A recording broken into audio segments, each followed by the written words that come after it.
Welcome to the Gym Success Podcast. We're here for all of you. Gym owners, gym operators, managers, salespeople, gym entrepreneurs, and personal trainers too. I'm Bonnie, and I'm really looking forward to guiding you through today's discussion. And I'm George. Yeah, Bonnie, I think we've got some really critical insights today that could seriously impact your business, things you really need to know. Absolutely. Today, we're diving into a really insightful white paper by jthomas. It's titled, Why SBA Funding May Not Be the Right Option for Your Gym. And our goal, like always, is pretty straightforward. Give you actionable insights, real stuff you can use about funding options, because let's face it, funding can make or break your gym business. It really can, because, in the fitness industry, things move so fast. Having access to capital, and importantly, flexible capital, it's not just a nice to have anymore, is it? No, not at all. It often feels like the thing that decides if you scale up or just stay stuck, or if you grab that opportunity or, watch it pass you by. Jthomas really hammers this point home. He really does. So let's start right there. Why is access to capital so incredibly critical, specifically for gym owners, boutique studios, personal trainers? It seems obvious money's key for any business, but what's the unique pressure in fitness? Well, I think what gets missed sometimes, and what this paper highlights, is that it's not always about, huge growth plans, right? Often it's about the day-to-day, solving immediate problems, keeping momentum. Think about it. You could suddenly hit a cash crunch. Yeah. Maybe need to make payroll unexpectedly quick for your team. Right. Or the classic example, the air conditioning goes out in July. That needs fixing now. Oh, yeah, the HVAC nightmare. Heard that one a few times. Exactly. Or maybe on the flip side, you are planning an expansion, or you see a great chance to acquire a competitor, or your treadmills are just looking ancient and need replacing fast before members start complaining. In all those spots, quick cash isn't just helpful, it's kind of essential, to stop things from falling apart or missing out big time. And this is where jthomas's paper gets really sharp, contrasting that urgent need with, the reality of traditional funding. He points out that banks, and even government-backed SBA loans, which people often think are the go-to, they often just move too slowly. Or worse, they deny the loan because the requirements are so strict, they just don't fit how a lot of gyms, especially newer ones, actually operate. That's a crucial point. The paper makes it really clear. SBA loans are meant to help small businesses, sure, but their whole structure, the pace, it's often not a great match for the rhythm of fitness. So it begs the question, right, if the usual routes are too slow or too hard to get, what's the practical alternative? And according to jthomas, this is where non-bank unsecured funding comes in. He positions it as one of those powerful tools out there today for gyms, mainly because of its speed and flexibility. Okay, that distinction feels really important. Let's unpack that. Jthomas lays out 5 specific drawbacks for why SBA funding might be the wrong choice for your gym. Let's dive into those. Because knowing why something doesn't work is just as key. The first one he talks about, the lengthy approval process. What does that actually feel like for a gym owner? It feels like waiting. And waiting in this industry, that waiting time, that's lost opportunity or digging a deeper hole. The SBA application process is it's slow. It's incredibly detailed, often takes months. Wow. Yeah, months. And you need a mountain of paperwork. Tax returns going back years, super detailed financials, proof of collateral, documents on your building, your equipment, whatever, secures a loan. By the time you pull all that together and they finally make a decision, that lease special might be gone, the equipment deal expired, or that urgent repair just got more expensive. Delays like that, they can be genuinely damaging in fitness. Makes total sense. We hear that frustration all the time. And the second drawback jthomas points out really hits home. High qualification barriers. You generally need, a pretty strong personal credit score, like 680 plus across the board. Right. Plus several years of profitable tax returns. That's tough if you're new. And then significant collateral and proof you've already sunk a lot of your own money in. It's a high bar. It really is. The paper basically says these are often unrealistic hurdles for a startup gym or maybe a personal trainer just branching out, or even a gym that's trying to turn things around. It feels like it's built for super safe, established companies, maybe not a dynamic fitness business. And connecting to that, the third drawback is the one that probably causes the most sleepless nights: collateral and personal guarantees. With SBA loans, you're very often putting your own assets on the line. It could be your house, your savings. Yeah. Jthomas warns pretty directly, if the business struggles or fails, you could lose way more than just the gym. That personal risk, it's huge. And understandably, a lot of entrepreneurs just aren't willing to take that gamble, especially early on. That's a really scary thought, isn't it? And for many, it's just off the table. Which leads right into drawback number 4. Limited flexibility in use of funds. SBA loans aren't just a check you can use for anything. They come with rules, restrictions on how you spend the money.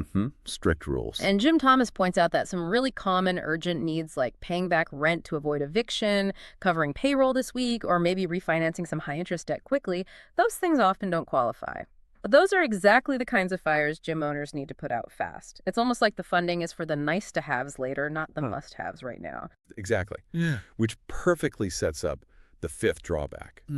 SBA funding is simply not aligned with the speed of business. It's bureaucratic speed versus market speed. The fitness market moves fast. You need to lock in that perfect location before someone else does, or upgrade that cardio line that members are complaining about, or react quickly when a new competitor opens up nearby. Yeah, speed is everything then. Absolutely. Waiting potentially months for SBA approval, it can literally leave you in the dust, cost you opportunities, members, market share. It's like trying to compete in a drag race on a bicycle. That paints a very clear picture. Okay, so with all those hurdles from traditional funding, this is where it gets really interesting, right? What is this unsecured gym business funding? And why is Jim Thomas saying it's such a powerful alternative? Sounds almost too good. It's not too good to be true. It's just a different lending model.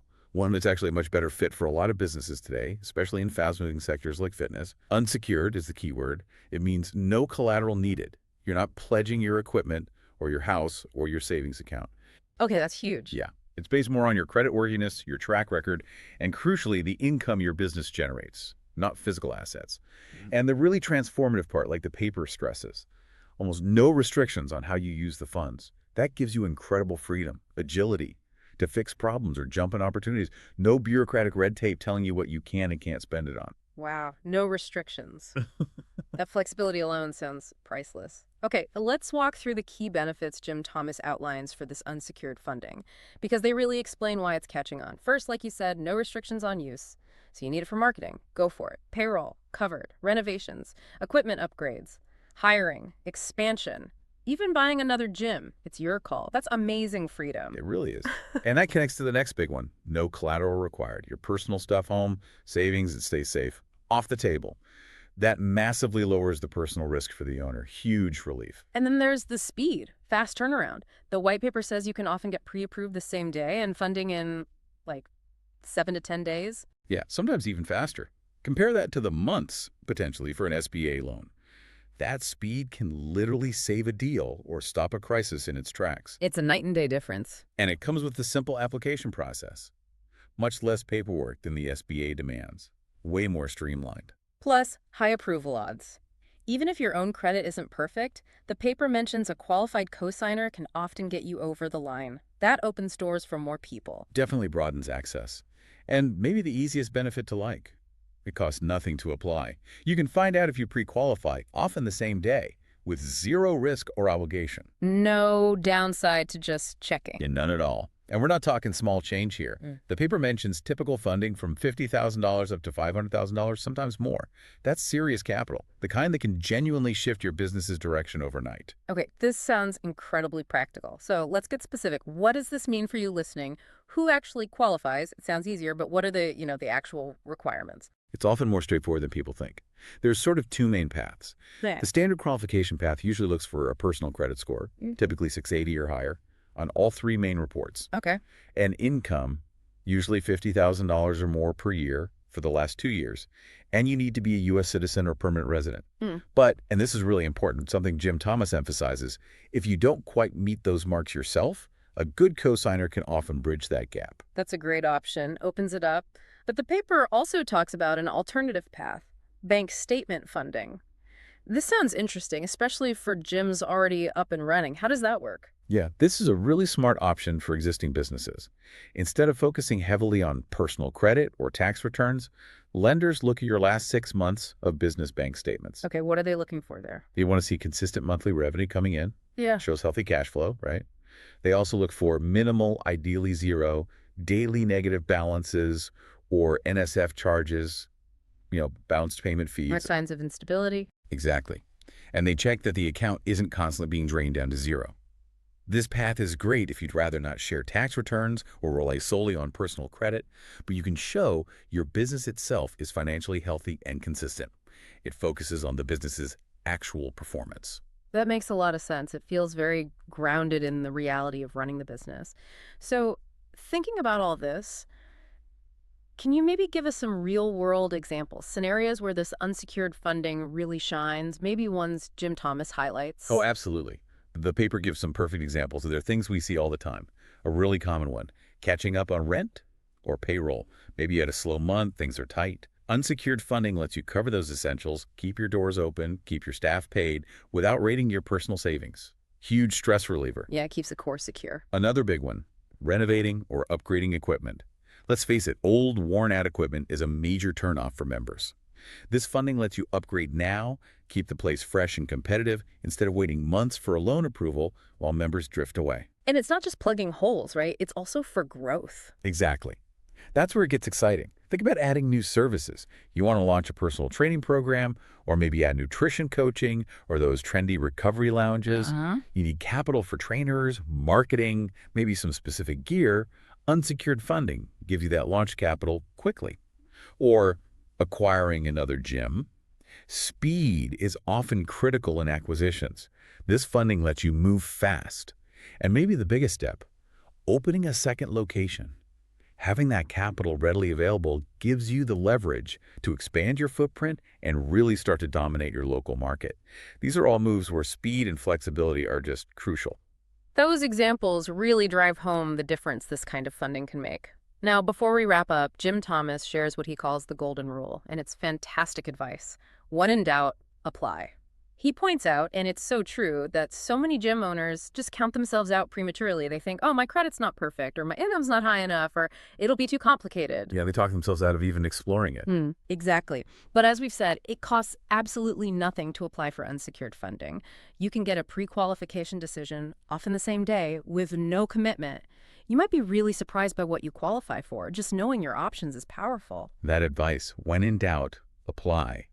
It really cuts through the hesitation, doesn't it? And if you connect that back to the big picture, Jim Thomas uses this great metaphor, capital is fuel. In the gym business, maybe more than many others, speed wins.